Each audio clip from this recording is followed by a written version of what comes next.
The pretentious fans of Disney Star Wars who act as if they're the ones who actually know Star Wars love to bring up many misconceptions and even myths whose origins have been lost to antiquity and whose false natures continue to evolve in perpetuity. Unfortunately for them, we have the resources to do the research. More importantly, we have the intellectual honesty and the will to share the truth.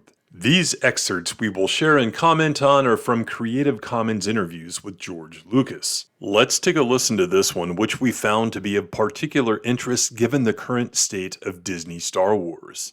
I think one of the reasons that Stephen and I have been as successful as we have is because we like the movies. We like to go to the movies, we enjoy movies, and we want to make movies like the ones we enjoy. We want to be able to entertain the audience, we want to be able to startle the audience, we want to be able to blow the audience away and have them walk out of the theater saying, whoa, that was fantastic. I was really moved by that. That's where part of the fun of it is. You want people to think, you want people to be emotionally moved.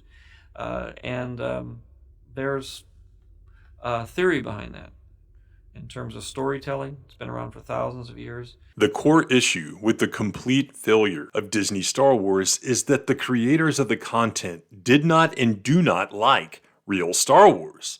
From The Last Jedi, which is seemingly the most hated production with the Star Wars logo slapped on it, to Mandoverse Productions, where Dave Filoni continues to revise the universe with Ahsoka at the center of it, to critically acclaimed Andor, with the showrunner and lead actor blatantly admitting they were throwing out old Star Wars. We see a constant and consistent pattern with Disney Lucasfilm attempting to make Star Wars productions that they like. What should have been a slam dunk in the form of a themed hotel was laughably bungled, because it was made by people who don't like real Star Wars. While a few productions have seen moderate success, at least for a time, almost all have failed dismally. We won't even go into the print side of things. It's possible, however unlikely, that Bob Iger himself recognizes the problem based on this quote from Hollywood Reporter months back. We still are developing Star Wars films. We're going to make sure that when we make one, that it's the right one.